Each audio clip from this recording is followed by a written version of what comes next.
मैं तो राम राम करता हूं, मुझे तनिक भी भय नहीं है। ये अग्नि मेरे साथ बड़ा शीतल व्यवहार कर रही है। आप कल्पना करें कितनी डिग्री सेंटीग्रेड तापमान पर सोना जल करके पानी राख हो जाता है, और उस सारी लंका को हनुमान जी जला दिया, उनका एक रोआ नहीं जला। तुलसीदास जी कह रहे हैं उलट पलट लंका सब जारी, सब जला दिया और एक बाल भी बांका नहीं हुआ। तो लोगों ने हनुमान जी से पूछा, बानरों ने, कि ऐसा कैसे हुआ? तुमको गर्मी नहीं लग रही थी? कम से कम तुमको गर्मी तो लगती होगी, पूछ तुम्हारी है।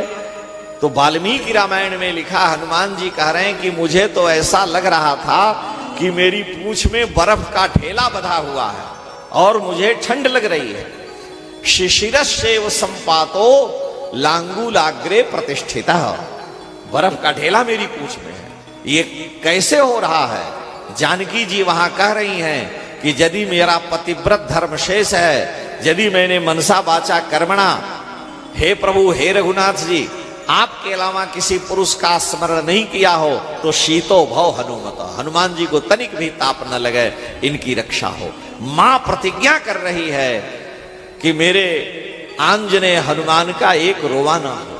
अगर माता पिता का प्रसन्न है, वो आशीर्वाद दे रहे हैं, तो आपके जीवन में कोई दुख नहीं है। आजकल सबसे ज्यादा जूतम पैजार कहां होती है?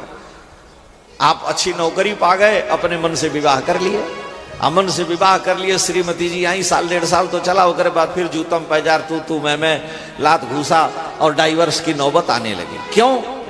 जिस माता पिता ने अपने जीवन में एक कल्पना सजोए हुए थे, उनकी भावना थी कि मेरा पुत्र बड़ा है, योग्य होगा, हम अपनी इच्छा से इसको एक सुंदर बहू दिलाएंगे, बहू आएगी। हम लोगों के यहाँ हमारे क्षेत्र में विवाह के बाद सारी विधि हो जाती है तो ब्राह्मण सबको अक्षत देते हैं और कहते हैं आप सब आशीर्वाद दीजिए कि यह जोड़ा आबाद रहे। तो सभी आशीर्वाद देते हैं। तो माता की, पिता की, सारे भाई बहन परिवार की यही भावना कल्पना रहती है कि मेरे भैया का विवाह हो, इसका मंगलमय हो, हम भी उसमें जाएं, आनंद लें। लेकिन आपने सबका आशीर्वाद व्यर्थ कर दिया।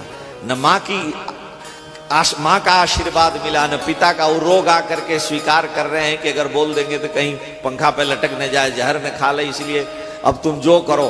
तो आपने अपने माता पिता पूर्वजों का आशीर्वाद नहीं प्राप्त किया, अपने मन से आपने जो किया उसका परिणाम यह है कि आपको स्वयं भोगने को मिल जाएगा एक इसी जन्म में, नहीं तो आपके पुत्र में, नहीं तो पोते में वो परिणाम आ जाएगा। क्योंकि पूर्वजों का आशीर्वाद नहीं, अपने बड़ों का आशीर्वाद नहीं।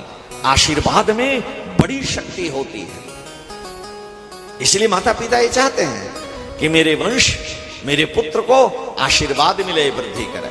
आप अपने बुद्धि विवेक से बहुत ठीक हैं, लेकिन अगर बड़ों का आशीर्वाद है तो वह शक्ति महान होती है, उसमें बहुत बल है।